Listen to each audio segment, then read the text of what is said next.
नमस्कार, सांकेतिक भाषा के इस विशेष बुलेटिन में आप सभी का स्वागत है। मैं हूं ऋतु वर्मा, मेरे साथ हैं मेरी सहयोगी बीना सिंह। खबरों की शुरुआत करें, नजर डालेंगे सबसे पहले हेडलाइंस पर।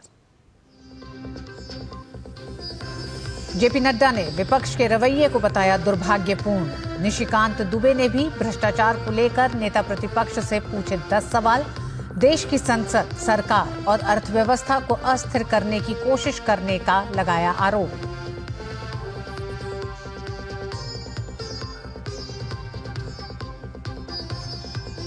महाराष्ट्र मंत्रिमंडल विस्तार को लेकर बढ़ी हलचल। डिप्टी सीएम अजीत पवार ने कहा 14 दिसंबर को होगा कैबिनेट का विस्तार।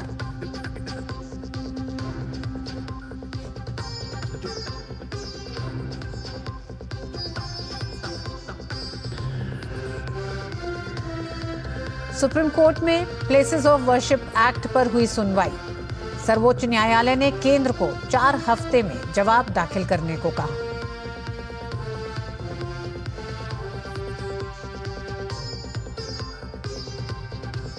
आतंकवाद से जुड़े मामले में जम्मू कश्मीर में कई ठिकानों पर एनआईए की छापेमारी।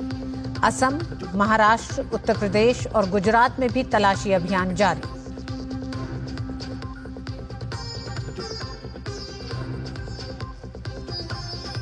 और छत्तीसगढ़ में सुरक्षा बलों को बड़ी सफलता। नक्सल विरोधी सर्च अभियान के दौरान 7 वर्दीधारी नक्सलियों को किया ढेर। भारी संख्या में हथियार बरामद।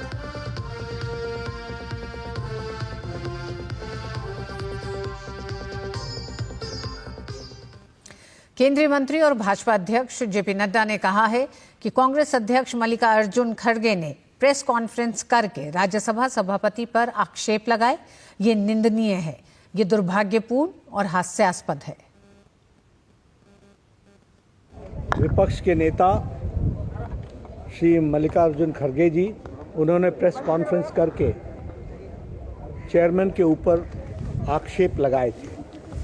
खड़गे जी जो इतने सीनियर लीडर हैं, उनको इतनी इल्म होना चाहिए, इतनी जानकारी होनी चाहिए कि the ruling of the chairman is final and the ruling of the chairman is unquestionable. और वह भी हाउस के अंदर नहीं, हाउस के बाहर इस तरीके का आरोप लगाना यह बहुत ही निंदा योग्य है। इसकी जितनी निंदा की जाए वो कम है। इसकी भर्त्सना करनी चाहिए। सोरोस मुद्दे को लेकर राज्यसभा में नेता जेपी नड्डा ने कांग्रेस से पूछा कि सोनिया गांधी और जॉर्ज सोरोस के बीच में क्या संबंध है। उन्होंने कहा कि विपक्ष ने संवैधानिक पद और चेयर को नीचा दिखाया है।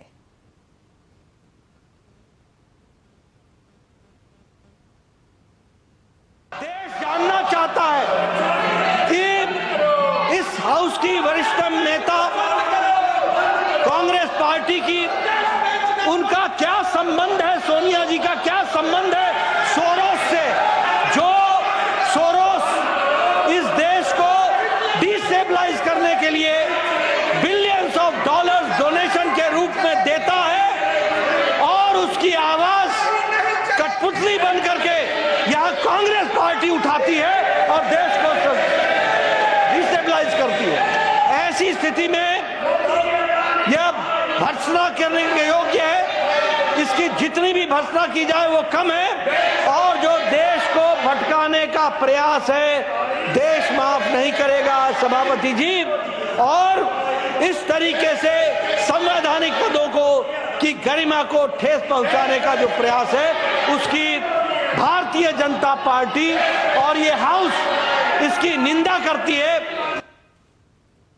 वहीं लोकसभा में भी भाजपा सांसद निशिकांत दुबे ने कांग्रेस समेत विपक्षी दलों पर विदेशी संगठनों और लोगों के माध्यम से देश की संसद, सरकार और अर्थव्यवस्था को अस्थिर करने की कोशिश करने का आरोप लगाया। निशिकांत दुबे ने आज लोकसभा के शून्यकाल के दौरान कांग्रेस और राहुल गांधी से 10 सवाल पूछे, जिनमें उन्होंने पूछा कि कश्मीर को अलग देश मानने वाले संगठन के साथ राहुल गांधी के क्या संबंध हैं। सोनिया गांधी और जॉर्ज सोरोस का क्या संबंध है। कांग्रेस नेता सैम पिट्रोडा पर भ्रष्टाचार के आरोप लगे। राहुल गांधी, सैम पिट्रोडा और जॉर्ज सोरोस का क्या संबंध है। सोरोस और गांधी परिवार का संबंध क्या है? राजीव गांधी फाउंडेशन को सबसे ज्यादा पैसा सोरोस ने दिया। राजीव गांधी फाउंडेशन के साथ सोरोस का रिश्ता क्या है? सोरोस के कई फंड बनाए गए हैं। वो सारे फंड कांग्रेस के 300 लोगों को इन फंड से पैसे दिए जाते हैं। भारत जोड़ो यात्रा में कांग्रेस ने कितना पैसा खर्च किया और सोरोस फाउंडेशन ने उसमें कितना पैसा दिया? FDL AP जो कश्मीर को अलग देश मानता है, उसके साथ राजीव गांधी फाउंडेशन के सोनिया गांधी के साथ क्या संबंध है, जिसको सोरोस फंड करता है?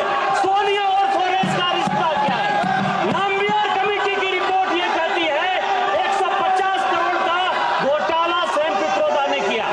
ओवरसीज फ्रेंड्स ऑफ कांग्रेस का वो चेयरमैन है। वो ग्लोबल नॉलेज इनिशिएटिव चलाता है, जिसको सोरोस पैसा देता है, जिसको यूएसएड पैसा देती है, और राहुल गांधी के अमेरिका दौरे का सारा खर्चा global knowledge initiative Sam Pitroda देता है। ये खालिस्तानियों से मिलता है, ये कश्मीर तोड़ने वालों से मिलता है। सैम पित्रोदा, राहुल गांधी, सोरोस और ग्लोबल नॉलेज इनिशिएटिव का संबंध क्या है? राजीव गांधी फाउंडेशन को सबसे ज्यादा पैसा सोरोस ने दिया। राजीव गांधी फाउंडेशन के साथ सोरोस का रिश्ता क्या है?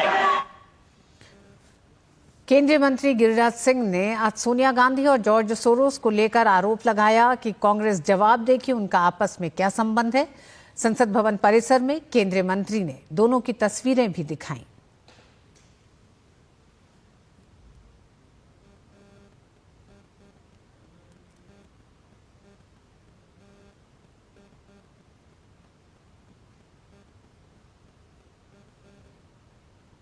जॉर्ज सोरोस वही है जिसने देश के खिलाफ, भारत के खिलाफ बिलियन डॉलर खर्च कर रहा है भारत को तोड़ने के लिए। इसीलिए सोनिया गांधी जी जवाब दें, सोनिया गांधी जवाब दें, यही मैं कह रहा हूं। सुप्रीम कोर्ट में आज उपासना स्थल अधिनियम 1991 की वैधता को चुनौती देने वाली याचिकाओं पर सुनवाई हुई। सर्वोच्च न्यायालय ने केंद्र को 4 हफ्ते में जवाब दाखिल करने को कहा है। सुनवाई के दौरान सॉलिसिटर जनरल तुषार मेहता ने कहा कि केंद्र याचिका पर हलफनामा दाखिल करेगा। सीजेआई संजीव खन्ना ने कहा कि जब तक सुप्रीम कोर्ट मामले को सुन रहा है, अदालतें कोई नया वाद रजिस्टर नहीं करेंगी। संभल से समाजवादी पार्टी सांसद जियाउर रहमान बर्क की मुश्किलें बढ़ गई हैं। जियाउर रहमान बर्क को जिला प्रशासन की तरफ से बगैर नक्शा पास करवाए मकान बनवाने पर कारण बताओ नोटिस भेजा गया है। नोटिस में कहा गया है कि दीपासराय में जो निर्माण कार्य चल रहा है उसके लिए कोई स्वीकृति नहीं ली गई है, जो कि ये Uttar Pradesh regulation of building operation act 1958 का उल्लंघन है। नोटिस में कहा गया है कि यदि निर्माण कार्य नहीं रोका जाता है तो 10,000 रुपये जुर्माना व सजा का प्रावधान है। साथ ही जब तक निर्माण कार्य रुकेगा नहीं तब तक प्रतिदिन 500 रुपये के हिसाब से जुर्माना वसूला जाएगा। वहीं इस मामले में डीएम डॉक्टर राजेंद्र पेंसिया ने कहा है कि जिले भर में निर्माण कार्य देखे जा रहे हैं, बिना नक्शा पास कराए कोई निर्माण कार्य नहीं होने दिया जाएगा। इसी क्रम में सांसद को नोटिस दिया गया है। उनके मकान का निर्माण भी नक्शा पास हुए बिना ही किया जा रहा है।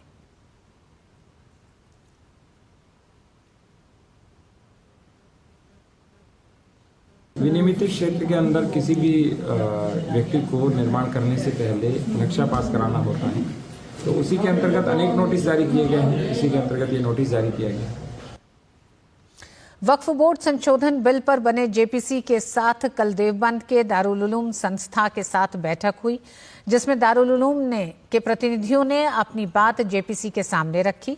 हमारे संवाददाता कुमार आलोक ने जेपीसी की चेयरमैन जगदम्बिका पाल से इस विषय पर खास बातचीत की। वक्फ बोर्ड का जो कल दारुल उलूम के साथ बैठक हुई थी, उसमें सर क्या चर्चा हुई? वो चर्चा तो अंदर होती है, उन्होंने जो सुझाव दिया है, सजेशंस है, उस पर फिर जेपीसी गौर करेगी। वैसी कोई चीजें जो उनकी मांगे हैं जो सर? देखिए, वो एक जेपीसी की परंपरा है कि जेपीसी में हम विटनेसेज को बुलाते हैं। कल हमने देवबंद दारुल उलूम को बुलाया था। वो एक पुरानी संस्था है और वहाँ से इस्लामिक स्कॉलर पैदा होते हैं। तो हमारा प्रयास था कि हम उस जो प्रपोज अमेंडमेंट्स हैं उस पर उस इस्लामिक संस्था का भी हम व्यूज ले सकें। तो कल इसीलिए हमने उनके मौलाना अरशद मदनी साहब को बुलाया था, वाइस चांसलर को बुलाया था और उन लोगों ने अपने व्यूज दिया है उसको जेपीसी। और कोई इस्लामिक इदारे को भी आप बुलाएंगे सर? आगे बहुत से इदारे जो स्टेक होल्डर्स हैं सबको बुलाएंगे। जो जेपीसी के सामने काफ़ी करीब 29 बैठकें हो चुकी हैं। उन बैठकों में हम स्टेट गवर्नमेंट के वक्फ बोर्ड और माइनॉरिटी वाइस चांसलर, फॉर्मर जजेज, इन सबको हम बुला रहे हैं। तो ये थे संसदीय समिति जो बनी है वक्फ बोर्ड पे, उसके अध्यक्ष हैं और इनका कहना है कि अभी और संस्थाओं को बुलाया जाएगा, सारे स्टेट के जो स्टेक होल्डर हैं उनको भी बुलाया जाएगा। कैमरामैन नवीन के साथ कुमार आलोक, डीडी न्यूज, दिल्ली। महाराष्ट्र में मंत्रिमंडल विस्तार की चर्चा के दौरान मुख्यमंत्री देवेंद्र फडणवीस ने गुरुवार को नई दिल्ली में प्रधानमंत्री नरेंद्र मोदी से शिष्टाचार भेंट की। फडणवीस ने इस अवसर पर प्रधानमंत्री को छत्रपति शिवाजी महाराज की प्रतिमा भेंट स्वरूप दी। महाराष्ट्र का मुख्यमंत्री बनने के बाद देवेंद्र फडणवीस की ये पहली नई दिल्ली की यात्रा है।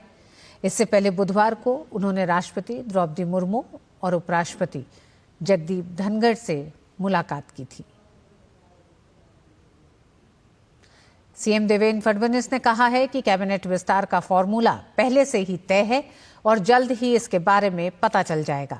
उन्होंने कहा कि हमारी पार्टी में संसदीय बोर्ड और हमारे वरिष्ठ नेतृत्व द्वारा निर्णय लिए जाते हैं। जहां तक भाजपा कोटे से मंत्री बनाने की बात है, हम इस पर फैसला लेंगे। इसी तरह एनसीपी और शिवसेना अपने स्तर पर अपने मंत्रियों के नाम तय करेंगे। इससे पहले दिल्ली पहुंचे महाराष्ट्र के उप मुख्यमंत्री और एनसीपी प्रमुख अजित पवार ने 14 दिसंबर को राज्य में मंत्रिमंडल विस्तार की बात कही। सरकार में अब तक फडणवीस, शिंदे और अजित पवार ने ही शपथ ली है।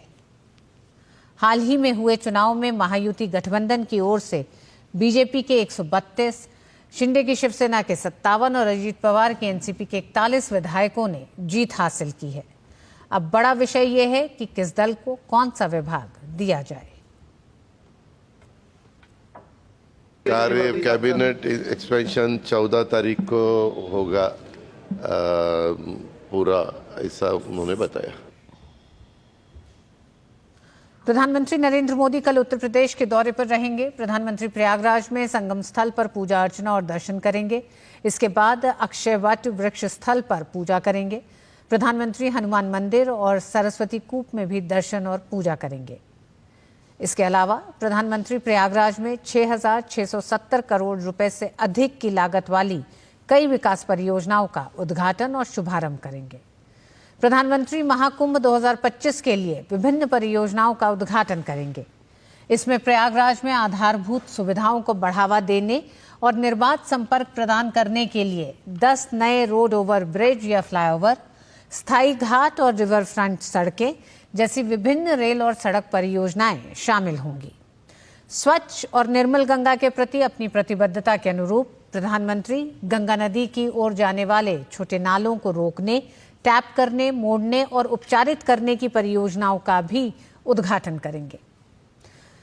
प्रधानमंत्री अपने दौरे के दौरान महाकुंभ मेला 2025 के लिए विकास कार्यों का भी निरीक्षण करेंगे। इसके साथ ही प्रधानमंत्री मंदिर के प्रमुख गलियारों का उद्घाटन करेंगे। इनमें भारद्वाज आश्रम गलियारा, श्रृंगेरपुर धाम गलियारा, अक्षयवट गलियारा, हनुमान मंदिर गलियारा आदि शामिल हैं। इन परियोजनाओं से श्रद्धालुओं की पहुंच आसान होगी और आध्यात्मिक पर्यटन को भी बढ़ावा मिलेगा। प्रधानमंत्री कुंभ सहायक चैटबॉट का भी शुभारंभ करेंगे। ये चैटबॉट महाकुंभ मेला 2025 के बारे में श्रद्धालुओं को मार्गदर्शन और कार्यक्रमों की नवीनतम जानकारी प्रदान करेगा। और अगले साल फरवरी में प्रयागराज में महाकुंभ शुरू होने वाला है।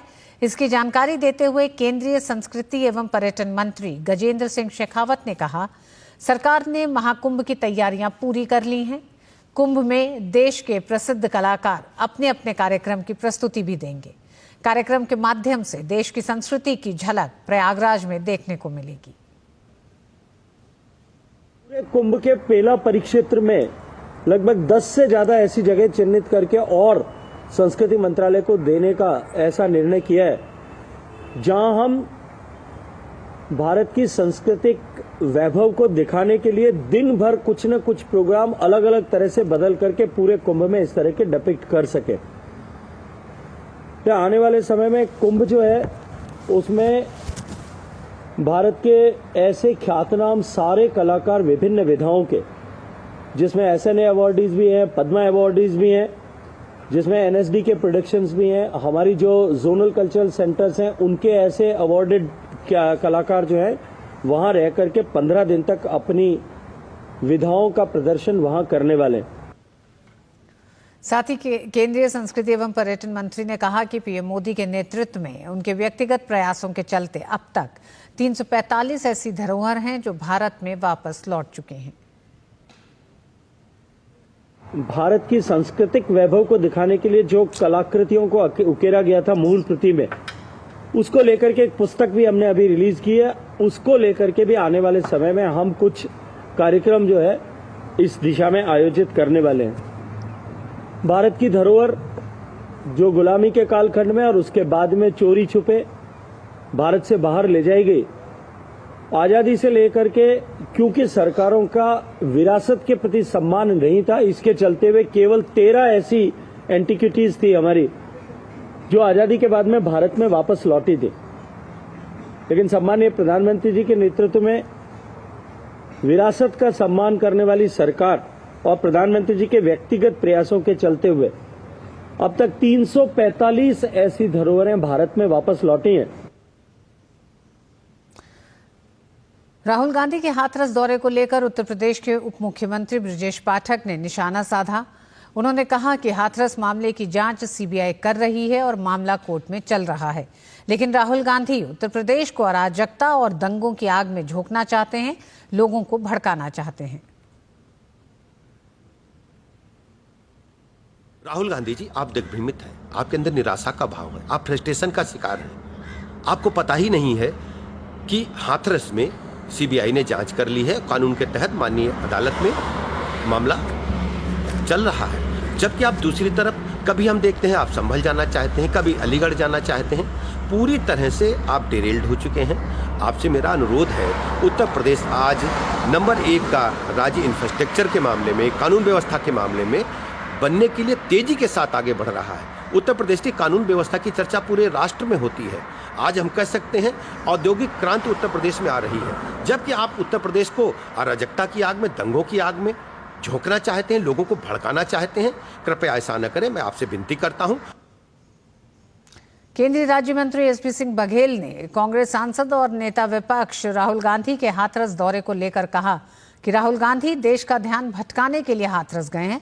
संसद सत्र के दौरान नेता विपक्ष को दिल्ली में रहना चाहिए, लेकिन उनका यह कदम ये दिखाता है कि उन्हें संसद में कोई रुचि नहीं है। खुद ही कह दिया उन्होंने कि वो भूलने नहीं देंगे, वो जाति विद्वेष करेंगे, वो भाईचारा तोड़ेंगे, वो गड़े मुर्दे उखाड़ेंगे, वो राख के अंदर दबी हुई चिंगारी को प्रज्वलित करेंगे। तो ये तो सब अच्छी बात नहीं है। ये अब देश का ध्यान भटकाने के लिए वो हाथरस जा रहे हैं। एलओपी को तो सदन चलते हुए दिल्ली ही रहना चाहिए कि पता नहीं कब क्या मुद्दा उठ जाए, लेकिन इसी से उनकी पार्लियामेंट में रुचि का प्रदर्शन हो रहा है कि उनकी कोई रुचि पार्लियामेंट संसदीय कार्य में नहीं है। राष्ट्रीय जांच agency NIA Jammu Kashmir, Assam, Maharashtra, UP और गुजरात में 19 स्थानों पर छापेमारी कर रही है। छापेमारी जैश ए मोहम्मद से जुड़े लोगों के खिलाफ की जा रही है। आरोप है कि इससे जुड़े लोग आम आदमी को गुमराह कर कट्टरपंथी बना रहे थे और आतंकवादी दुष्प्रचार के प्रसार को बढ़ावा दे रहे थे। एनआईए रियासी, बड़गाम, अनंतनाग समेत कई स्थानों पर भी छापेमारी कर रही है। छत्तीसगढ़ में सुरक्षा बलों को बड़ी सफलता मिली है। सुरक्षा बलों ने नक्सल विरोधी सर्च अभियान के दौरान 7 वर्दीधारी नक्सलियों को ढेर कर दिया है। नारायणपुर, दंतेवाड़ा, जगदलपुर और कोंडागांव जिले की डीआरजी के साथ एसटीएफ और सीआरपीएफ की संयुक्त टीम दक्षिण बूझमाड़ क्षेत्र में रवाना हुई थी, जहां आज सुबह तड़के 3 बजे से नक्सलियों के साथ मुठभेड़ जारी है। मुठभेड़ के दौरान भारी मात्रा में हथियार भी बरामद किए गए।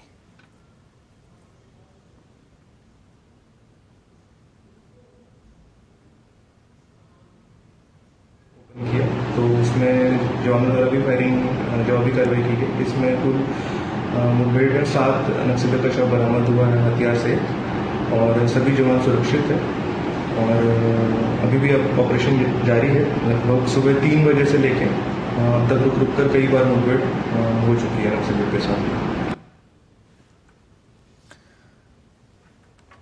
देश के मुख्य आर्थिक सलाहकार वी अनंत नागेश्वरन ने नई दिल्ली में सीआईआई वैश्विक आर्थिक नीति फोरम 2024 को संबोधित किया।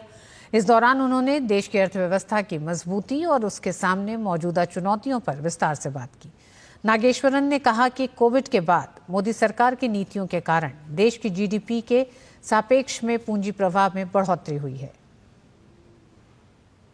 We are happy about is that capital formation as a share of GDP was 27.3% pre-COVID, and because of balance sheet issues in the private sector, and now it has increased to 30.8%, a 3.5 percentage point increase, largely because of government-driven public investment. But I must add that the private sector is also beginning to deploy its capital with the much better balance sheets, much better profitability, and that we think will continue. So in that sense, we do see this number heading towards the mid-30s in the course of the next 5 years. राष्ट्रपति द्रौपदी मुर्मू ने नेपाल के सेनाध्यक्ष general Ashok Raj Sigdel को भारतीय सेना के general की मानद रैंक से सम्मानित किया। नेपाली सेना के सेनाध्यक्ष जनरल अशोक राज सिगदेल भारत की 4 दिवसीय यात्रा पर हैं। इस यात्रा का उद्देश्य द्विपक्षीय सैन्य सहयोग को बढ़ावा और रक्षा सहयोग के लिए नई संभावनाएं तलाशना है।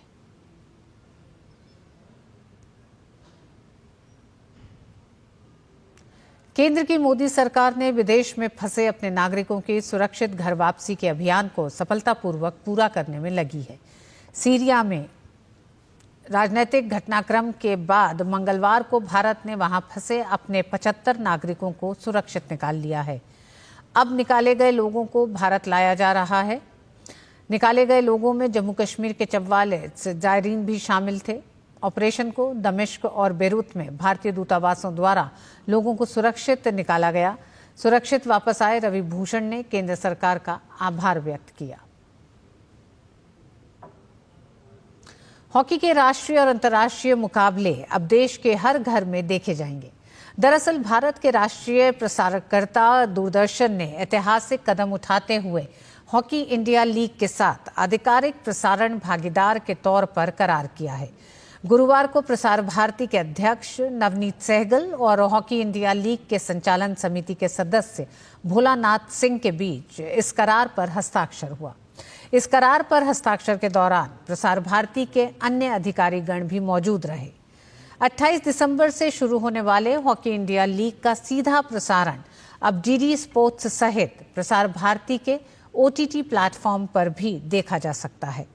हॉकी इंडिया लीग में पुरुषों की 8 टीमें और महिलाओं की हॉकी इंडिया लीग में 4 टीमें हिस्सा लेंगी, जिसमें दुनिया भर की शीर्ष टीमों के खिलाड़ी मैदान पर नजर आएंगे।